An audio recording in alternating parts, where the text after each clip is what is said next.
Hi guys, sorry to interrupt your viewing, but please subscribe to the channel and like this video. Thank you. You ever watch your own parents cheer louder for someone else's kid while sitting in your own living room, staring at the same diploma you busted your ass to earn? I have. Not once, not twice, but more times than I could count without getting sick to my stomach.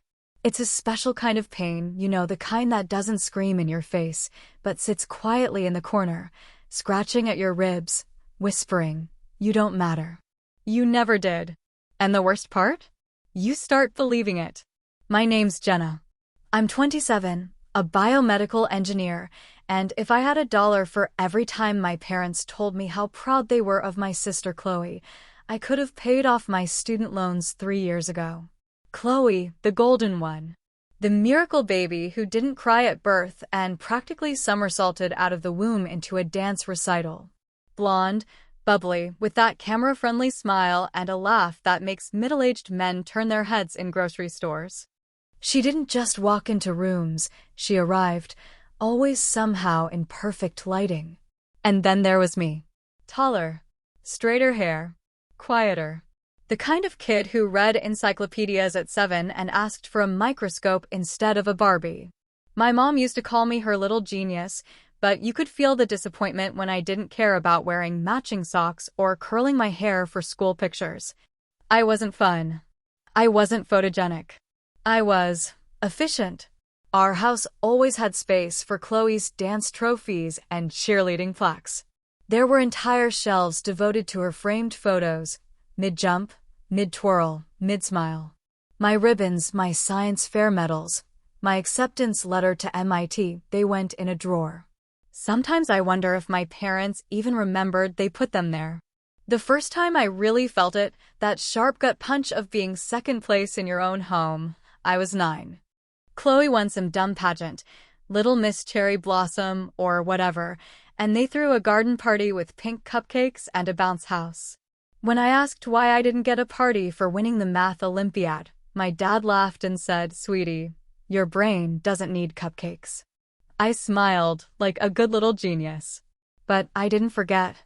Fast forward through years of Smile, Jenna, Don't Ruin the Photo, through Chloe's prom dress fittings where I took the photos and fetched the shoes, through every family dinner where the conversation somehow swerved back to her problems, her friends, her latest heartbreak, her goddamn Instagram followers. I was the sidekick.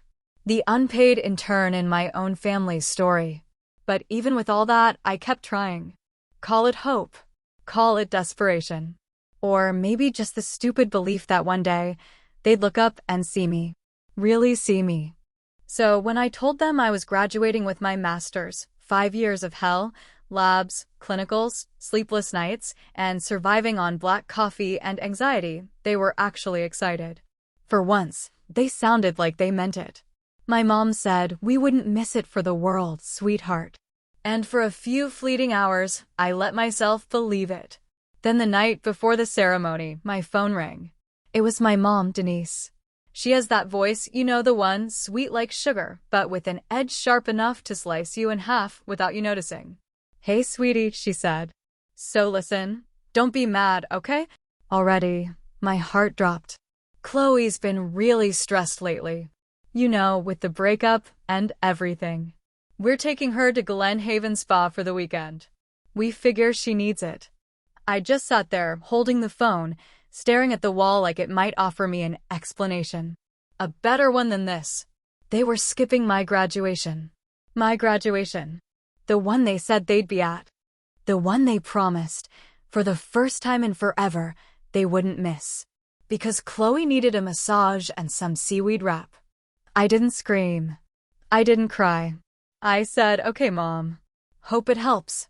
She said, "We're so proud of you, baby. You're amazing." Then hung up like she'd just told me she was running late for dinner, not bailing on the biggest day of my life. I sat on the floor for a while, just staring at my gown hanging on the closet door. It looked out of place there, all neat and untouched, like it belonged to someone who mattered. Someone who had people in the audience. Someone who would be cheered for. Eventually, I stood up, walked to my tiny fridge, pulled out a can of warm Diet Cola, and drank it like champagne. Toasted to disappointment. Then, almost without thinking, I opened my phone. I shouldn't have done that. I know that now. Instagram was lit up like a Christmas tree. 26 tagged photos.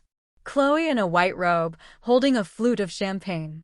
My mom behind her, eyes closed, mid-laugh, as if nothing in the world could bother her. My dad grinning in a mud mask, throwing up peace signs like he was a spa influencer. They weren't at some back alley wellness shack. No, Glen Haven was luxury. 5 stars. The kind of place that had herbal-infused steam rooms and robes that cost more than my winter coat. And the captions? Best weekend ever with my favorite people.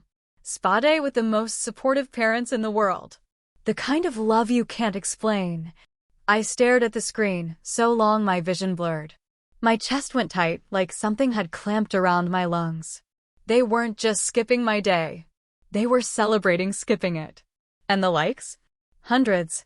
Comments pouring in from Chloe's little orbit of perfect friends, saying things like, "You deserve this," and "Cutest fam ever." I was scrolling through this digital love fest while my diploma sat in its cardboard envelope next to a frozen lasagna dinner. I closed the app. I didn't cry. Not yet.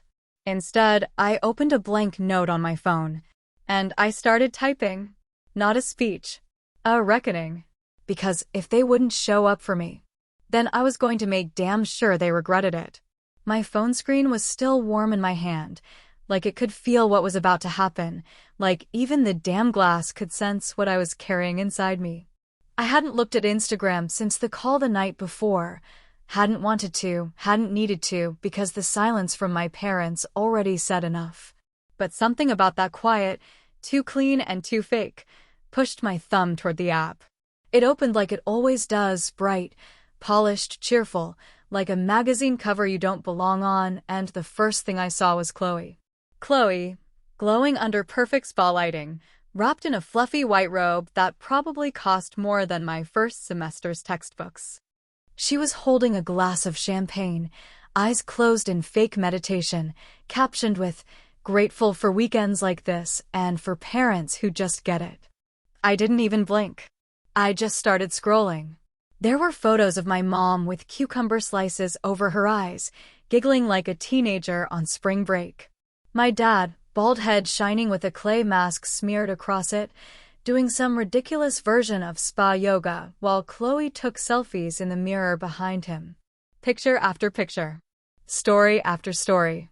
Filtered and curated and heart-reacted by every girl Chloe had known since kindergarten who still called my parents mom and dad in the comments like they were auditioning for a family they'd never earned. I counted. 27. Chloe had tagged our parents in 27 stories in less than 12 hours. 27 chances to say, "We're here," instead of watching Jenna walk the stage. 27 ways to smile while breaking their promise. I looked around my apartment, suddenly aware of how small it really was. The robe I had steamed the night before still hung over the bathroom door like it had somewhere better to be. A single plastic hanger, twisted at the top, was hooked around the corner of the shower. My graduation dress lay across the bed, untouched, still with the tag on it. Next to it, on the chipped particle board nightstand, was my dinner, microwaved lasagna, congealing at the edges, half-eaten. The scent of fabric softener and melted cheese hung thick in the air, like a cruel joke. That's when I felt it, not sadness, not even anger, but something deeper and sharper. Something old and bitter that had just grown teeth. I couldn't name it then, but it felt like the thing that finally wakes up after being ignored for too long. It didn't cry. It didn't scream. It just stood up quietly inside me and said, "Enough." Because it wasn't just the graduation. It was everything that had come before it, all the little cuts that healed crooked because no one ever stopped the bleeding. The 8th grade spelling bee I won, where no one showed up because Chloe had a dance rehearsal. My mom told me later, "Oh honey, you know we're proud of you," but I could hear the disinterest in her voice as she flipped through grocery coupons while saying it. My name hadn't even been spelled right in the school newsletter. Then there was the car accident when I was 17. Rear-ended in the rain, sitting in the ER with a mild concussion and a split lip, while Chloe posted duck-face selfies from the hospital bathroom with the caption, "Ugh, car crashes suck, but at least my highlights still poppin'." Somehow she became the center of that day too. People sent her flowers, asked how she was holding up. My parents laughed and said, "She always knows how to find the light in things." But the one that still sits in my chest like a hot stone, my surgery at 22. I had ovarian cysts. Needed laparoscopic surgery. I told my mom I was scared. She said, "It's routine, baby. You'll be fine." Chloe sends her love. Chloe sent nothing. Instead, she live-streamed her Coachella trip that same morning. Glitter on her cheeks, dancing in the desert sun, wearing a feathered bikini top that got more likes than I had visitors during my entire hospital stay. And my mom? She reposted it. Said, "So proud of my girls living their lives." I remember staring at the hospital ceiling after that, thinking, is this how it ends? Not with a bang, but with someone else's Instagram post. So when I saw those spa pictures, when I saw those fake, filtered, perfect little snapshots of the best weekend ever, I didn't cry. I didn't throw the phone or scream into a pillow. I opened notes. I typed the date at the top. Then I started writing. Not a speech full of gratitude or hollow inspiration. Not the same tired lines about believing in yourself or chasing your dreams. No, I was writing something honest. Brutal, even. Something they would feel in their bones when they finally heard it, if they ever bothered to watch. It wasn't about revenge. Not exactly. It was about being heard, for once. Being seen, not filtered out. And I meant every word. The sun had dipped low by the time I finished. My eyes burned from staring at the screen, my thumbs aching. But I read it out loud to myself anyway. It wasn't perfect. It didn't need to be. It just needed to be real. I packed my gown in a garment bag, grabbed the shoes I hadn't worn since my cousin's wedding, and shoved my phone into my pocket. I didn't need to check it again. I knew the likes were still climbing. The comments probably piling up. My mom was probably in a mud wrap while I buttoned up my collar in front of a cracked mirror. My dad probably snoring in a massage chair while I printed my name on a flimsy, reserved sign that no one would use. The Uber arrived. I didn't say a word to the driver. I didn't need to, because when that auditorium door opened and the first wave of hot, crowded noise hit me like a wall, I didn't flinch. I was walking into that room alone. But I wasn't walking in empty. I was bringing every silence they ever gave me. And I was about to speak louder than I ever had in my life. The room smelled like nerves and hairspray and plastic flowers, the kind you get from grocery store bins when real ones are too expensive or forgotten in a rush. And the air buzzed with the kind of low chatter that only builds in places where people are trying to act polite but deep down just want to scream, "Look at my kid." Families huddled in rows with cameras and camcorders, some even live-streaming the whole thing, as if the diploma might become a viral moment. I sat quietly in my chair, second row from the stage, watching all of it unfold like I wasn't even really there, like I was just watching a rerun of some show where I already knew how the ending went. The seat beside me stayed empty, like a silent billboard announcing exactly what my family thought of me. It wasn't just the lack of their bodies in that space. It was what it said without saying anything at all. No half-hearted text that morning, no surprise appearance at the last minute, not even a voicemail I could pretend was left in error. They were gone, completely and with intention, soaking in eucalyptus oils and cucumber water while I sat in my cheap heels, trying not to stare too long at the other moms holding flowers. I could feel them brushing their kids' hair back, whispering something like, "We're so proud of you," and it should have broken me, but it didn't, not this time. This time I had come with armor. And a plan. I had been rehearsing the speech in my head since last night, but now, sitting here, I was going over it line by line like it was a prayer. I didn't expect applause. I wasn't even hoping for understanding. I just wanted to be heard once in my life without someone turning the conversation back to Chloe or her sensitive skin or her complicated love life or whatever other reason they always use to forget mine. Names started echoing across the auditorium, students walking across the stage while the audience burst into claps like dominoes. Parents stood with phones angled just right, craning necks and calling out names, and I could feel each one hit me like a quiet slap. One girl, 2 rows over, turned around to mouth "good luck" to someone in the crowd. Her mom blew her a kiss. The guy behind me passed a note to his cousin asking where they were going for dinner. And me? I sat still, hands folded, staring straight ahead like I belonged to no one. And then I heard it. Jenna Riley. That moment, it wasn't grand. No spotlight. No swelling music. Just my name and the soft shuffle of my shoes as I stood up and made my way to the stage. I could hear my own breathing. I could feel my pulse behind my ears. When I stepped up and took the mic, I saw the dean glance over at me, brows raised slightly like he already knew something was coming. I adjusted it, cleared my throat, and looked out over the crowd. So many strangers. So many faces twisted in mild expectation, waiting for the usual cliches. Instead, I said thank you to everyone who chose not to be here. A few people blinked. One woman tilted her head like she misheard. A cluster of students in the back chuckled, but no one moved. I kept going. I want to thank my parents, sincerely, for teaching me how to succeed in silence. For showing me that you can still move forward even when no one claps for you, even when no one's watching. You just keep walking. A ripple went through the room. I saw a professor squirm. The dean sat up straighter. A man 2 rows back actually lowered his camera. I could feel the hush spreading. Some of us walked here alone today. No dinner plans. No flowers. No proud parents waiting in the parking lot. But we're not empty, not even close. We are full of broken promises, of early mornings and long nights, of every time someone said they'd show up and didn't. And that's what makes us strong. We don't need applause to keep going. We just go. One guy, somewhere to the left, clapped once. Kind of loud. A nervous chuckle followed from another section. The sound didn't build, it just sort of hung there, awkward and raw. And I liked it that way. I took a breath, glanced at my notes one last time, and said, it took me 6 years to finish a 4-year degree.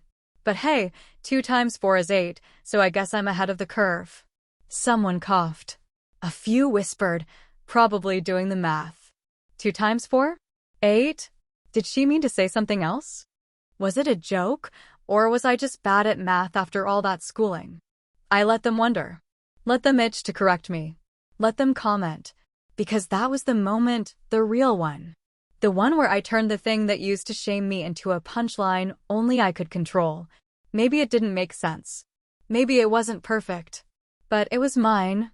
I stepped away from the mic. Silence followed me off stage like a second skin. No one reached out. No one said anything. I walked back to my seat and sat down beside that same empty chair, now heavier than ever. But then, just as I picked up my little diploma folder and reached for my purse, my phone buzzed. One new message. From Chloe. I stared at the screen, heart thudding in my chest. I didn't open it. Not yet.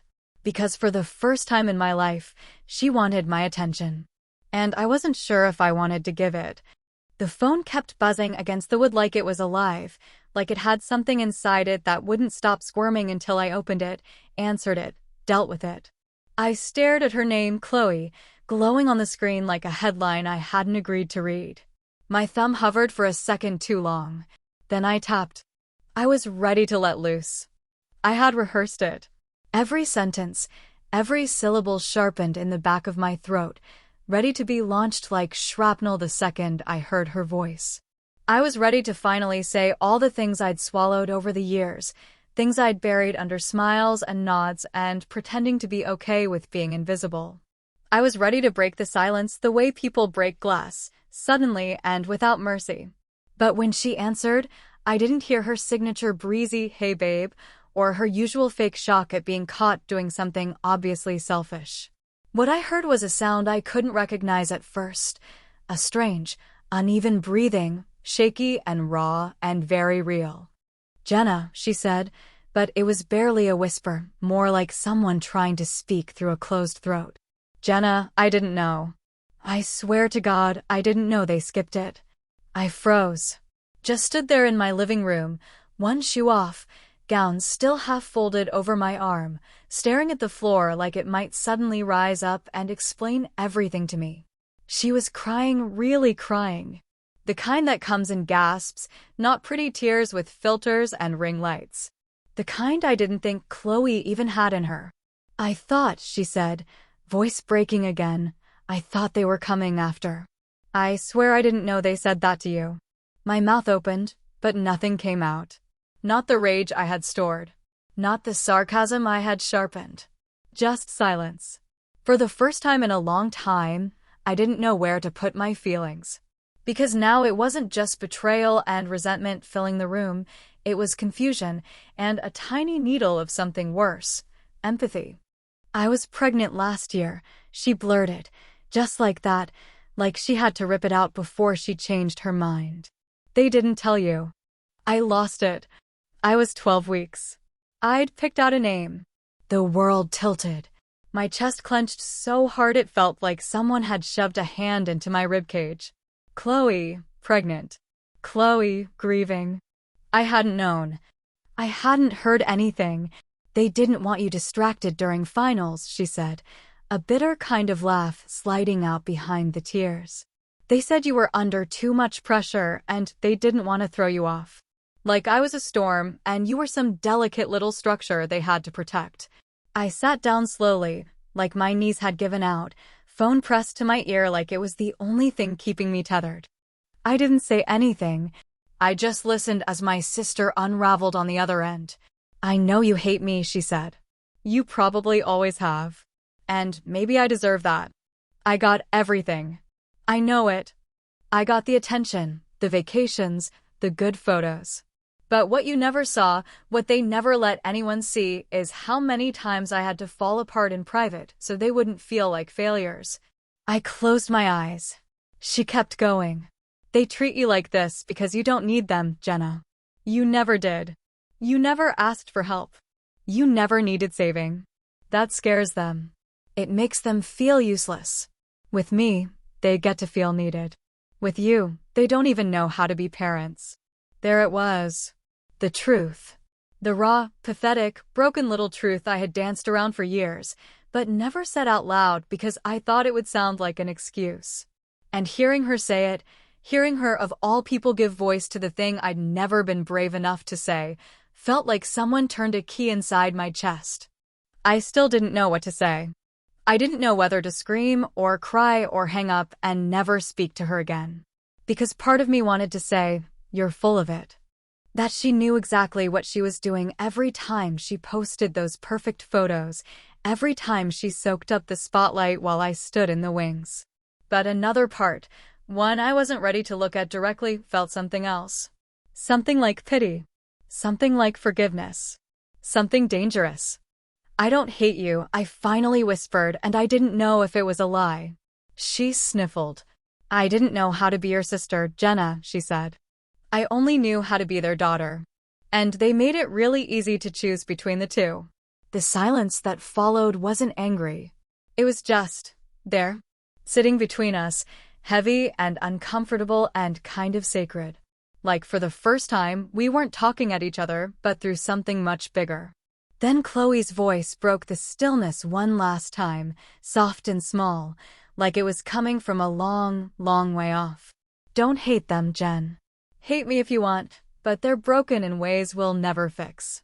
The line didn't disconnect, but she didn't say anything else. And I didn't either. Because maybe there was nothing left to say. Not tonight. Maybe some things don't get closure. Maybe they just hang there between two sisters who were never really taught how to love each other, holding pieces of a broken family neither one of them asked to build. The days after the ceremony didn't pass so much as they bled into one another, long stretches of muted sunlight through half-closed blinds, half-drunk coffee cooling beside stacks of unopened mail, and the distant echo of applause that still played in Jenna's head like a recording she wasn't sure she wanted to keep replaying. She didn't go out much. Didn't answer texts. Her phone buzzed a few times an hour, group chats, classmates tagging her in videos, random messages from people she barely remembered asking if she meant to go that hard on stage. Some called her a hero, others said she'd gone too far, a few said they wished they'd had the guts to say what she said.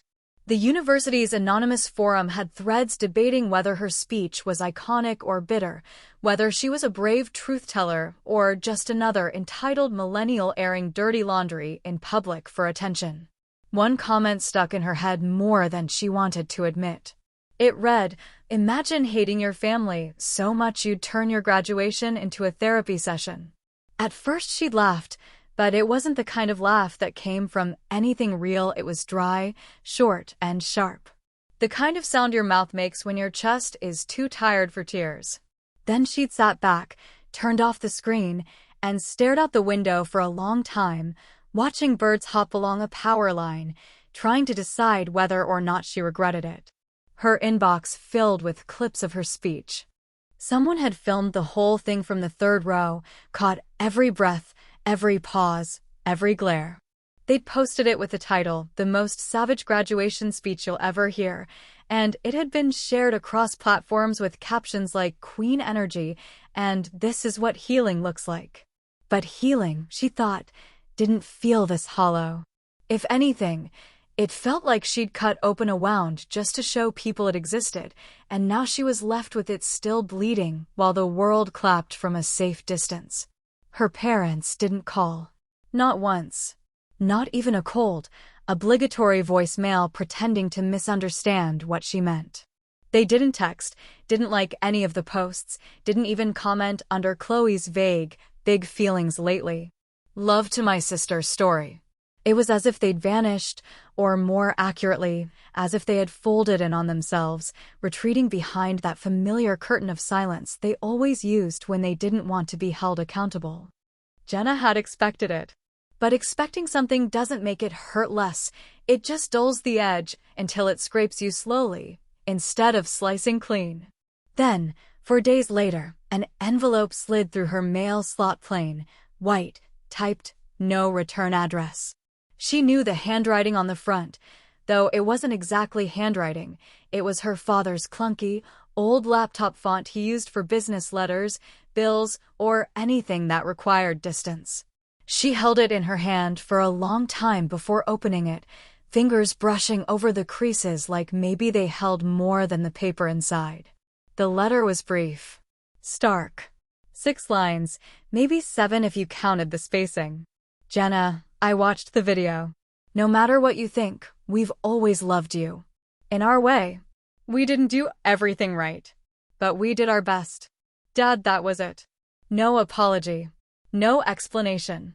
Just an awkward, typed confession that read like a resignation letter to fatherhood."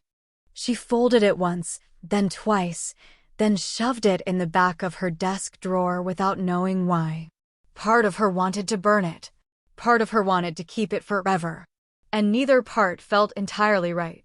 A week later, she agreed to meet Chloe. No big speech. No big discussion. Just a walk, somewhere without walls or sharp corners, somewhere the air moved freely enough to breathe again. They ended up at the beach, not the tourist one with plastic buckets and screaming toddlers, but the quieter shore where the sand was more gray than gold, and the waves rolled in like secrets they hadn't figured out how to say. They walked side by side for a long time, not speaking, just listening to the tide come in and the wind pull at the edges of their sleeves. It was strange, being next to someone you'd known your entire life and still feeling like you were meeting them for the first time. Chloe didn't try to fix anything. Didn't explain. She just walked beside her, occasionally glancing down at the sand like it might answer a question she hadn't dared ask. Then, just before they turned to leave, Chloe reached into her coat pocket and pulled out a photo, old, worn at the edges, the kind of picture you only keep if it still means something. She handed it to Jenna without a word. Jenna turned it over slowly. It was a photo she didn't remember being taken. A baby version of herself, no more than 3 or 4, sitting on a faded green carpet with Chloe, just a bundle of pink blankets and closed eyes, in her lap. Jenna was smiling. Really smiling. The kind of unguarded joy that doesn't get staged. It startled her. On the back, in that same shaky typing as the letter, were 7 words. You always held her. Even back then. She stared at the message, reading it again and again, unsure if it was meant as an apology, a memory, or a warning. They didn't talk much on the walk back. Just silence, not the kind that smothered, but the kind that sat between them like a question waiting for its shape. She didn't know if she forgave them. She didn't know if she ever would. She didn't know if she even wanted to. But she knew this much: she wasn't invisible anymore. Because now the world had seen her. And her family? They could never unhear her voice, not after what she said on that stage. Not after the silence she left behind. And neither could she,